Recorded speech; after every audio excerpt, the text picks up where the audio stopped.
Le Seigneur soit avec vous. Évangile de Jésus-Christ selon saint Marc. Gloire à toi, Seigneur.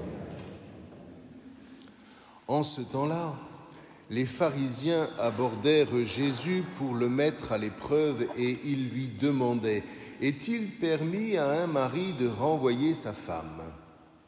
Jésus leur répondit « Que vous a prescrit Moïse ?»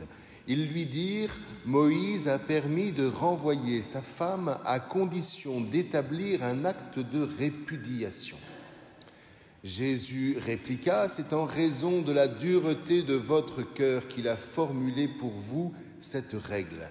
Mais au commencement de la création, Dieu les fit hommes et femmes.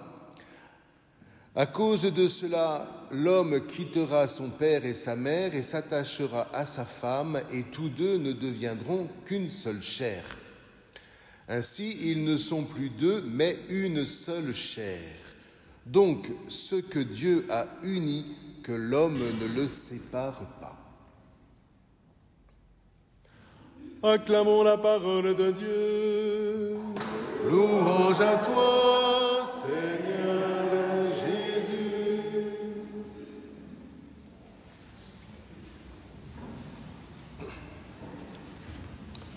Alors, il y a une petite subtilité que je vais déjà mettre en place du point de vue de la langue. Alors, vous avez entendu que Dieu prend une côte qu'il avait prise à l'homme et il façonna une femme. Et puis alors on vous dit, on l'appela femme Isha, qui fut tirée de l'homme Ish. Ish, Isha, c'est de l'hébreu. Avec cette petite subtilité, c'est que lorsque l'on trouve simplement le mot Ish, ça veut dire effectivement l'homme. Mais quand on trouve Ish et Isha, ça ne veut pas simplement dire l'homme et la femme, ça veut dire l'époux et l'épouse. Et du coup, on a le même mot, le même jeu de mots. Vous voyez, Ish, Isha, on rajoute A à la fin, époux, épouse. Et tout d'un coup, les choses prennent une autre allure. Vous voyez ? L'homme dit alors, cette fois-ci, voici l'os de mes os et la chair de ma chair, on l'appellera épouse, elle qui fut tirée de l'époux. Et du coup, vous avez tout de suite cet entre-deux. Et c'est exactement la même chose en grec, c'est-à-dire dans l'Évangile. Vous voyez ? Bon, je vous passe les... Mais aner, en grec, ça veut dire aussi l'époux. Au commencement, dit Jésus de la création, Dieu les fit époux et épouse, et à cause de cela, l'époux quittera son père et sa mère et s'attachera à son épouse, et tous deux deviendront une seule chair. Ben, ça donne un autre... non ? Tout d'un coup, ça devient un petit peu différent. C'est pas simplement l'homme, la femme, etc. Non, non.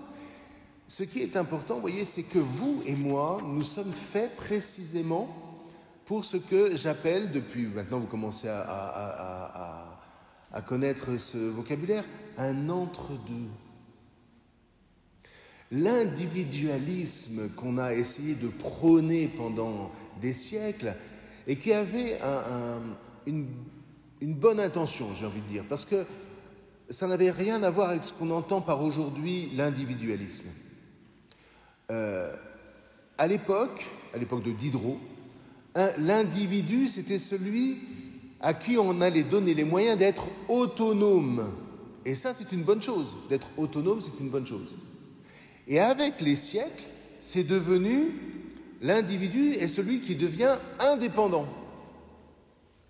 Oh, mais ça marche plus. Ça marche plus. Aucun d'entre nous n'est indépendant des autres, ça n'existe pas. Sauf à se faire un petit royaume dont tous les autres sont mes esclaves. Et donc la Bible, ici, nous dit quelque chose de vraiment essentiel. Regardez. Alors, Dieu crée l'homme. Très bien. Et puis, il lui dit, nomme tous les animaux de la terre, etc. Et donc, n'importe quoi. L'homme nomme. Et vous voyez, d'abord, on ne l'entend pas nommer. Ce serait peut-être un petit peu long s'il fallait faire toute la liste des animaux. Mais indépendamment de ça, ça nous dit quelque chose. Il nomme mais il n'a pas de réponse. Donc c'est comme si sa voix, sa parole n'avait pas existé. Regardez, c'est comme quand vous êtes dans un endroit désert, vous êtes perdu, vous appelez à l'aide, et personne ne vous entend. Votre parole s'évanouit. Et c'est comme ça que l'homme prend conscience qu'il y a quelque chose qui manque. Et Dieu le voit bien. C'est mis dans un récit, mais c'est tellement magnifique. Et ça touche tellement profondément ce que vous et moi, nous vivons. Donc, vous voyez, parmi les animaux, il n'y en a aucun qui sache répondre à l'homme. Et c'est ce que le récit nous raconte. Eh bien, il va falloir que quelqu'un puisse répondre à l'homme.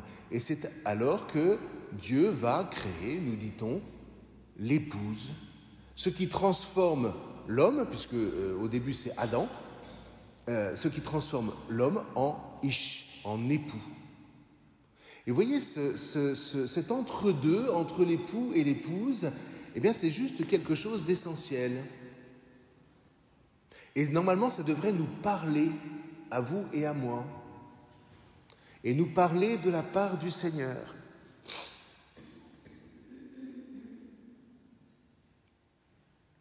S'il n'y avait pas cette parole de Dieu, or cette parole de Dieu n'était pas connue beaucoup à l'époque, on est bien d'accord. Déjà, d'une part, l'homme serait triste, car il confondrait les animaux et l'humanité. Or là, il y a une distinction. Tout d'un coup, l'humanité devient autre. Le genre humain devient autre. Le genre humain devient porte-parole. Ce que les animaux ne vivent pas. Ça ne veut pas dire qu'il n'y a pas de langage animal. Bon, ok, les bonobos et tout ça, je veux bien, ok, mais ce n'est pas la même chose. Là, on va pouvoir exprimer des émotions, exprimer des besoins, exprimer un ressenti à travers des récits, à travers des poèmes, autant de choses qui aujourd'hui ont carrément disparu. Les poèmes, voilà. Et puis il y a une autre dimension aussi qu'il faut cadrer, c'est-à-dire que si l'homme n'est pas cadré, à ce moment-là, il va se dire « Mais pourquoi j'aurai qu'une seule épouse ?» 2, 3, 4, 5, et puis plus je suis riche, plus j'ai des épouses. Sauf que là, ce ne sont plus des épouses, c'est un harem, c'est pas la même chose. Ce sont des esclaves, encore une fois. Donc, ce que nous dit la Torah, la Bible ici, c'est que ne fais pas de ton épouse une esclave. Tu n'en auras qu'une seule et c'est pour veiller sur elle. Ça va ? Vous voyez, c'est tout ça qu'on peut apprendre de ces textes qui sont juste magnifiquement construits. Une seule épouse pour en prendre soin. Évidemment, ça dérape. Attention. Mais si ça dérape, c'est précisément la raison pour laquelle il faut revenir à ces textes pour ne pas déraper. C'est tout. L'avantage de se rassembler et de prier et d'entendre cette parole qui nous vient, qui nous est inspirée par Dieu, c'est de nous dire, voilà, là c'est le chemin de la bénédiction. Alors voilà un mot qu'on a repris pour le psaume.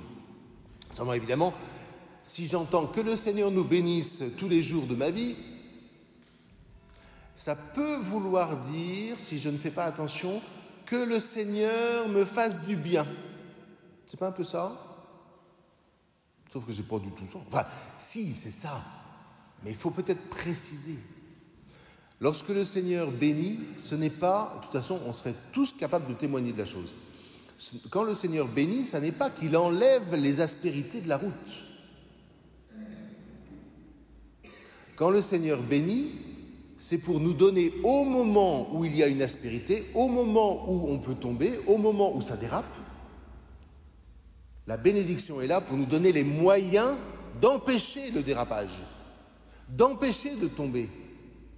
Et là encore, vous voyez, quand on se rassemble le dimanche, c'est pour entendre cette parole, pour recevoir l'Eucharistie, qui est un moyen, qui est un appui pour vaincre l'épreuve de nos vies, de nos existences. Et vous pourriez tous me témoigner de ça. Parce que chaque fois que je viens chez vous, les uns les autres, là, eh bien c'est de ça dont on parle. La vie n'a pas été facile, la vie elle a été ceci, elle a été cela, mais il y a eu des choses merveilleuses. Et quand vous me racontez ce qui a été le plus merveilleux dans votre vie, ça n'a jamais voulu dire que ça avait été facile. Mais en revanche, vous avez pour la plupart d'entre vous trouvé des appuis qui vous ont permis de rester debout et d'avancer dans l'existence. Eh bien c'est ça la bénédiction. Rapidement, un exemple qui me touche, ma maman que j'ai enterrée il y a quelques semaines, qui a perdu 2 enfants et qui m'a toujours dit, si je n'avais pas eu le Christ et l'Eucharistie, je serais morte. Vous voyez ? Elle a trouvé dans le Christ et dans l'Eucharistie la bénédiction nécessaire pour avancer. Et elle a donné le meilleur d'elle-même. Ça va ? Bon. Et donc, vous voyez, ce qui se passe, c'est que ce que nous dit l'Épître aux Hébreux, c'est ça. C'est celui qui est notre bénédiction n'est pas resté évanescent, n'est pas resté simplement une espèce d'entité spirituelle. Non. Il s'est fait chair. Et si on avait le temps, on lirait des passages où il nous est dit que Dieu lui-même, en Jésus, s'est fait l'époux de son peuple que nous représentons ici, qui est l'Église, l'épouse. Ça veut dire qu'entre Dieu et le peuple auquel nous appartenons, il y a un entre-deux. Et cet entre-deux est vivant. Et cet entre-deux est une bénédiction. Vous voyez ? Grâce à cet entre-deux-là, qu'on appelle l'alliance dans la Bible, grâce à cette alliance, eh bien, lorsque nous traversons des épreuves qui peuvent être difficiles ou qui peuvent être joyeuses, c'est les épreuves. Par exemple, si vous êtes chercheur quelque part, eh bien, c'est laborieux parce que vous dites « mais je ne vais jamais y arriver », etc. Vous cherchez, et c'est pénible. Et puis au moment où vous trouvez, ça y est, c'est la joie. Je pourrais prendre un autre exemple. Mesdames, 9 mois de grossesse, les derniers mois, ça devient un peu lourd, non ? Et puis l'accouchement, c'est pas nécessairement très joyeux sur le moment. Et puis pourtant, voilà. Vous voyez, c'est ça qu'on appelle une bénédiction. Ça n'enlève pas l'épreuve, mais une fois qu'elle est traversée, eh bien on se dit, waouh, j'ai grandi. Voilà, je suis. Et c'est ça. Donc quand Dieu nous bénit, eh bien celui qui s'est fait, qui est la source de la bénédiction, est entré dans notre chair pour précisément nous dire, regardez, la bénédiction, elle est là. Elle est dans cet entre-deux que je veux vivre moi aussi avec vous, que je vis depuis le début. Mais en Jésus, cet entre-deux-là, il devient absolument... il est clair en quelque sorte. Il est clair, il est infini, il est irréductible, il ne disparaîtra jamais. Et c'est la raison pour laquelle nous nous attachons à Jésus.